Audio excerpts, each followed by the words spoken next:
میں مبلغ بنوں سنتوں کا، خوب چرچا کروں سنتوں کا۔ الحمدللہ رب العالمین والصلاة والسلام علی خاتم النبیین، اما بعد فاعوذ باللہ من الشیطان الرجیم، بسم اللہ الرحمن الرحیم۔ الصلاة والسلام علیک یا رسول اللہ وعلی آلک واصحابک یا حبیب اللہ۔ الصلاة والسلام علیک یا نبی اللہ وعلی آلک واصحابک یا نور اللہ۔ اللہ پاک کے پیارے اور آخری نبی محمد عربی صلی اللہ علیہ وسلم کا فرمان عالی شان ہے، جس نے مجھ پر ایک بار درود پاک پڑھا، اللہ کریم اس پر 10 رحمتیں نازل فرماتا ہے، اور جو مجھ پر 10 مرتبہ درود پاک پڑھے، اللہ کریم اس پر 100 رحمتیں نازل فرماتا ہے، اور جو مجھ پر 100 مرتبہ درود پاک پڑھے، اللہ کریم اس کی دونوں آنکھوں کے درمیان لکھ دیتا ہے کہ یہ نفاق اور دوزخ کی آگ سے آزاد ہے، اور اسے قیامت کے دن شہیدوں کے ساتھ رکھے گا۔ شافع روز جزا تم پہ کروڑوں درود، دافع جملہ بلا تم پہ کروڑوں درود۔ صلو علی الحبیب صلی اللہ علی محمد وعلی آلہ وصحبہ وبارک وسلم۔ اے عاشقان صحابہ والے بیت اور مدنی چینل کے ناظرین، آئیے بیان سے پہلے جو ہے وہ کچھ نیتیں کر لیتے ہیں، یا چند نیتیں کر لیتے ہیں کہ فرمان آخری نبی صلی اللہ علیہ وسلم، نیت المؤمن خیر من عملہ، یعنی مسلمان کی نیت اس کے عمل سے بہتر ہے۔ تو نیت کیجئے کہ انشاءاللہ الکریم نگاہ نیچی کیے توجہ کے ساتھ بیان سنوں گا۔ میں بھی نیت کرتا ہوں کہ اعلاء کلمت الحق کروں گا، نیکی کا حکم دوں گا اور برائی سے منع کروں گا۔ صلو علی الحبیب صلی اللہ علی محمد۔ اے عاشقان صحابہ و اہل بیت، اگر ہم اپنے معاشرے پر نظر دوڑائیں تو ہمیں اندازہ ہوگا کہ یہ مٹیالی زمین، یہ نیلا آسمان، یہ ویران صحرا، سرسبز میدان، خوبصورت باغات اور لہلہاتے کھیت، مہکتے پھول اور مختلف اقسام کے پھل، بہتی نہریں، سمندر، ابلتے ہوئے چشمے، چمکتے ستارے اور خوبصورت چاند اور روشن سورج، اور اس کے علاوہ لاجواب معدنیات اور مختلف جمادات اور بے شمار حیوانات، یہ سب کے سب انسان کے فائدے کے لیے ہیں، یعنی یہ تمام چیزیں انسان کے لیے بنائی گئی ہیں۔ چنانچہ اللہ کریم اپنے پیارے کلام میں ارشاد فرماتا ہے، سورہ بقرہ آیت نمبر 29، وہی ہے جس نے جو کچھ زمین میں ہے سب تمہارے لیے بنایا۔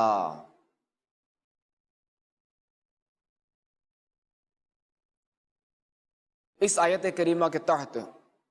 تفسیر صراط الجنان جلد اول میں ہے، تمام انسانوں کو فرمایا گیا کہ زمین میں جو کچھ دریا، پہاڑ، کانے، کھیتی، سمندر وغیرہ ہیں، سب کچھ اللہ کریم نے تمہارے دینی اور دنیاوی فائدے کے لیے بنایا ہے۔ دینی فائدہ تو یہ ہے کہ زمین کے عجائبات دیکھ کر تمہیں اللہ کریم کی حکمت و قدرت کی معرفت یعنی پہچان نصیب ہو۔ یعنی جب ہم دیکھتے ہیں آسمان، پہاڑ، کہ دیکھیں اللہ تعالیٰ کی شان، دیکھیں کیسا پہاڑ ہے، درخت دیکھیں اللہ تعالیٰ کی شان، دیکھیں کیسا اس نے درخت بنایا، اس کے پھل کتنی اللہ تعالیٰ نے اسے مٹھاس رکھی۔ تو جتنا ہم غور کریں گے اس میں جو ہمیں اللہ تعالیٰ کی پہچان حاصل ہوگی، اللہ تعالیٰ کی قدرت پر مزید یقین ہوگا۔ ویسے ظاہر ہے کہ مسلمان وہی ہے کہ جس کو اللہ تعالیٰ پر یقین ہو، اللہ تعالیٰ پر جسے ایمان ہو، تو ایک جو ہے نا اس میں اور اضافہ ہوگا، ایقان میں، یقین میں اضافہ ہوگا، اور اللہ تعالیٰ سے محبت مزید بڑھے گی۔ تو یہ ہے دینی فائدہ۔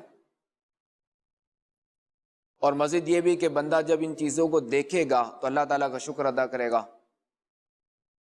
کہ کتنا بڑا کرم ہے ہم پر کہ اللہ تعالیٰ نے ہمارے لیے ایسی ایسی چیزیں بنائی، اللہ تعالیٰ نے ہمیں یہ نعمتیں عطا فرمائی،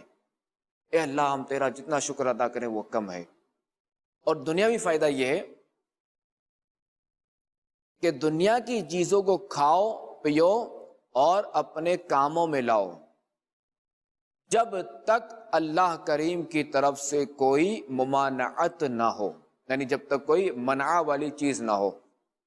تو ان نعمتوں کے باوجود تم کس طرح اللہ کریم کا انکار کر سکتے ہو؟ اس آیت کریمہ سے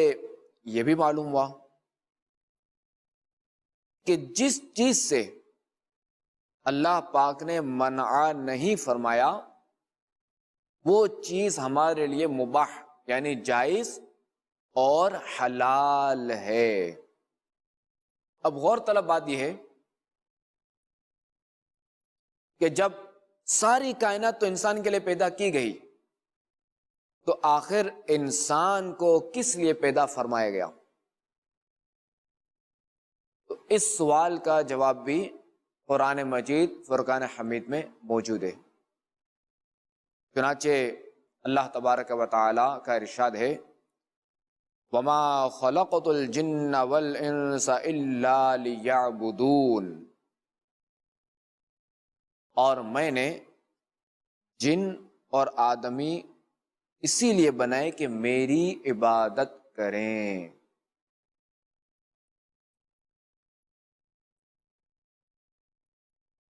اس آیت کریمہ کے تحت تفسیر صراط الجنان میں ہے کہ ارشاد فرمایا کہ میں نے جنوں اور انسانوں کو صرف دنیا طلب کرنے اور اس طلب میں منہمک یعنی گم ہونے کے لیے پیدا نہیں کیا، بلکہ انہیں اس لیے بنایا ہے تاکہ وہ میری عبادت کریں اور انہیں میری معرفت یعنی پہچان حاصل ہو۔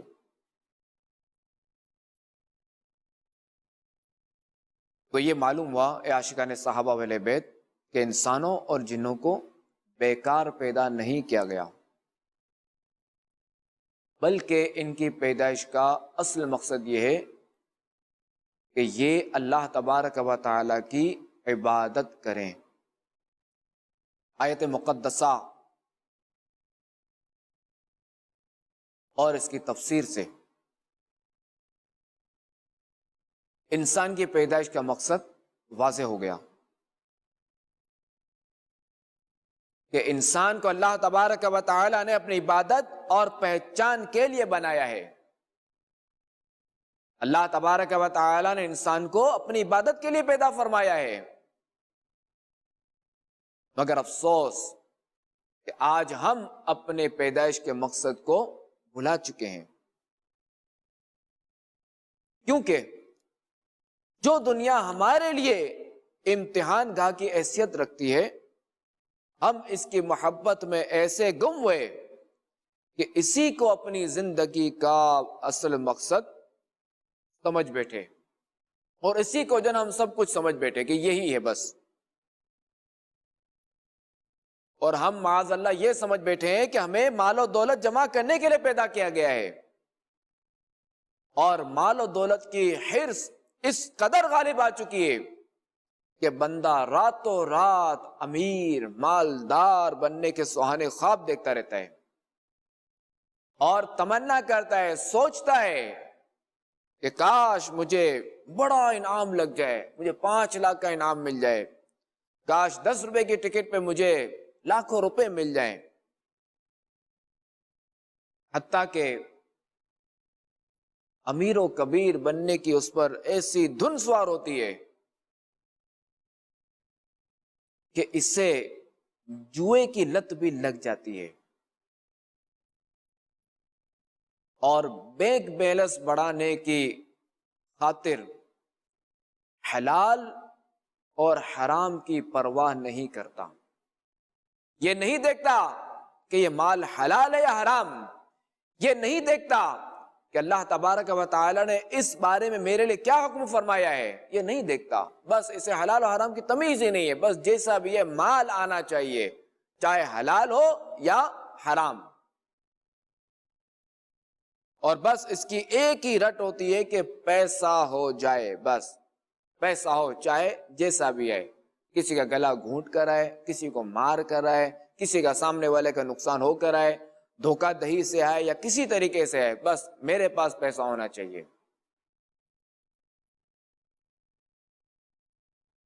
اللہ کریم ہمارے حال پر رحم فرمائے،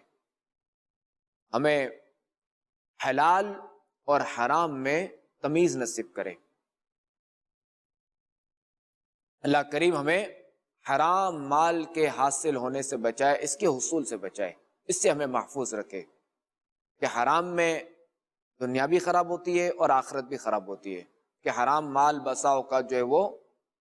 دنیا میں بھی نقصان کا باعث بن جاتا ہے، بالفرض اگر اس کو کسی کا بظاہر کوئی نقصان نظر نہ بھی آئے حرام مال کا، تو پھر بھی آخرت میں تو نقصان ہے، قبر میں تو نقصان ہے، اللہ تعالیٰ کی نافرمانی یہ سب سے بڑا نقصان ہے۔ تو یا عاشقان صحابہ و اہل بیت، اگر کوئی مسلمان اس طرح کے کاموں میں مبتلا ہو اور آپ سمجھتے ہیں کہ اسے اگر میں سمجھاؤں گا تو یہ مان جائے گا، تو اب اس پر انفرادی کوشش کیجیے، اسے اچھے طریقے سے سمجھائیے، اسے اچھے طریقے سے مال کی تباہ کاریاں بتائیے، اور اسے اچھے طریقے سے حرص اور لالچ کے نقصانات بتائیے، اور اسے جو ہے وہ سنت و بر اجتماعات اور مدنی مذاکروں کی دعوت دیجیے، بلکہ اپنے ساتھ اسے مدنی مذاکروں میں بھی لے آئیے، اجتماعات میں بھی لے آئیے، اسے اپنے ساتھ مدنی قافلوں میں سفر بھی کروائیں، دعوت اسلامی کے جو مدرسۃ المدینہ بالغان جو لگتے ہیں، اسے اپنے ساتھ ان مدارس میں لے آئیے، جس کا دورانیہ تقریباً جو وہ 40 منٹس کا ہوتا ہے۔ تو عموماً اس طرح کے لوگوں کو جب کوئی سمجھاتا ہے تو شروع میں تو یہ ہوتا ہے کہ وہ بات جو وہ توجہ سے نہیں سنتے، کیونکہ مال کی لالچ ہے نا وہ غالب ہوتی ہے، تو شروع میں تو ان کی سمجھ میں نہیں آتا، اور یہ بیچارے غافلوں کی طرح ادھر ادھر دیکھتے رہتے ہیں، یعنی توجہ سے بات نہیں سنتے، اور کبھی سر کھو جاتے ہیں، تو یعنی کسی طریقے سے جو نا یہ چاہتے ہیں کہ ہمیں یہ بات نہ بتائی جائے، تو لہٰذا آپ نے ہمت نہیں ہارنی، آپ نے انفرادی کوشش جاری رکھنی ہے، نیکی کی دعوت جاری رکھنی ہے، گناہوں سے بچنا اور بچانا یہ جاری رکھنا ہے، اور کہیں ایسا نہ ہو کہ آپ جو ہے وہ اس سلسلے میں جو نا وہ ہمت ہار جائیں اور اگلے کو ڈانٹنا شروع کر دیں اور جھاڑنا شروع کر دیں، تو آپ نے ایسا بھی نہیں کرنا، آپ نے بالکل نرمی سے انفرادی کوشش، نیکی کی دعوت یہ جاری رکھنی ہے۔ تو اللہ پاک کی رحمت سے امید ہے کہ ایک نہ ایک دن انشاءاللہ الکریم ان کا دل چوٹ کھا جائے گا، اور وہ بھی اپنے برے ارادوں سے توبہ کر لیں گے، اور انشاءاللہ الکریم قرآن و سنت کی راہ پر، صراط و سنت کی راہ پر وہ بھی آ جائیں گے انشاءاللہ۔ صلو علی الحبیب صلی اللہ علی محمد، توبوا الی اللہ استغفر اللہ، صلو علی الحبیب صلی اللہ علی محمد صلی اللہ علیہ وسلم۔ تو اے عاشقان صحابہ و اہل بیت، اے مدنی چینل کے ناظرین، یاد رکھیے کہ مال و دولت یہ ہماری منزل نہیں ہے۔ شیطان لعین ہمیں تنگ دستی کا خوف دلاتا ہے کہ مال جمع کرو، کہ کہیں ایسا نہ ہو کہ لوگ تمہیں غربت کا طعنہ دیں۔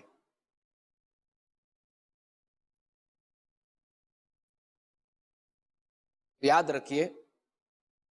کہ نمازوں کی عادت بنانے اور اس پر استقامت پانے کے لیے خود بھی کوشش کرنی پڑتی ہے۔ مثلا اگر فجر میں آنکھ کھل جائے تو اس کے لیے کچھ رقم خرچ کر کے الارم والی گھڑی لینی پڑے گی، ہاتھ پاؤں مارے گا، کھانا بنائے گا یا کہیں سے خریدے گا یا گھر میں بنوائے گا، یا اور جو خود نوالا بنائے گا اور اپنے ہاتھ سے منہ میں ڈالے گا اور پھر یہ اسے چبائے گا، اور جب یہ اسے نگلے گا، اتنے سارے پروسیس کے بعد جب یہ اسے نگلے گا تب کہیں جا کر اس کی بھوک مٹے گی۔ ایک بزرگ رحمت اللہ تعالی علیہ کسی جنگل میں تھے کہ شیطان نے انہیں یہ وسوسہ ڈالا کہ آپ کے پاس زیادہ راہ نہیں ہے اور یہ جنگل ہلاکت خیز ہے، یعنی خطرناک ہے، کہ یہاں نہ کوئی آبادی ہے نہ کوئی انسان۔ تو ان بزرگ نے بھی یہ ارادہ کر لیا کہ وہ اس جنگل کو زیادہ راہ کے بغیر طے کریں گے اور عام راستہ چھوڑ کر چلیں گے تاکہ کسی انسان سے سامنا نہ ہو، اور خود کچھ بھی نہیں کھائیں گے یہاں تک کہ ان کے منہ میں گھی اور شہد ڈالا جائے۔ پھر وہ بزرگ عام راستے سے ہٹ کر جدھر رخ تھا چل پڑے۔ فرماتے ہیں کہ اللہ کریم نے جتنا چاہا میں چلتا رہا، پھر میں نے دیکھا کہ ایک قافلہ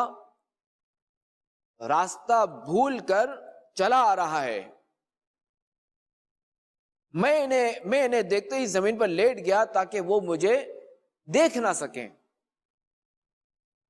مگر وہ لوگ چلتے رہے حتیٰ کہ وہ میرے سر پر آ پہنچے۔ اب میں نے آنکھیں بند کر لی تھی اور وہ قافلے والے میرے قریب ہو کر کہنے لگے کہ لگتا ہے کہ اس کے پاس زیادہ راہ، زیادہ سفر ختم ہو چکا ہے اور یہ بھوک اور پیاس کی وجہ سے بے ہوش ہو چکا ہے، لہذا اس کے منہ میں گھی اور شہد ڈالو، شاید اسے ہوش آ جائے۔ پھر وہ قافلے والے گھی اور شہد لائے تو میں نے اپنا منہ اور دانت مضبوطی سے بند کر لیے، بس انہوں نے چھری لا کر میرا منہ زبردستی کھولنا چاہا، یعنی کوئی چیز لا کر، چھری وغیرہ لا کر میرا منہ زبردستی کھولنا چاہا، تو میں نے اپنا منہ کھول دیا۔ یہ دیکھ کر وہ بولے کہ کیا تم پاگل ہو؟ میں نے کہا ہرگز نہیں، اور تمام تعریف اللہ پاک کے لیے ہیں۔ پھر میں نے انہیں شیطانی وسوسے والا واقعہ سنایا، یعنی وہی کہ میرے دل میں خیال آئے تو میں نے پھر اس لیے اس راہ کو اختیار کیا، جنگل والے کو۔ تو اے عاشقان اولیاء، اے عاشقان صحابہ و اہل بیت، بیان کردہ حکایت سے جہاں کوشش کی اہمیت معلوم ہوئی، وہاں یہ بھی معلوم ہوا کہ یہ اللہ والوں ہی کا حصہ تھا، کہ وہ شیطان کے مقابلوں کے لیے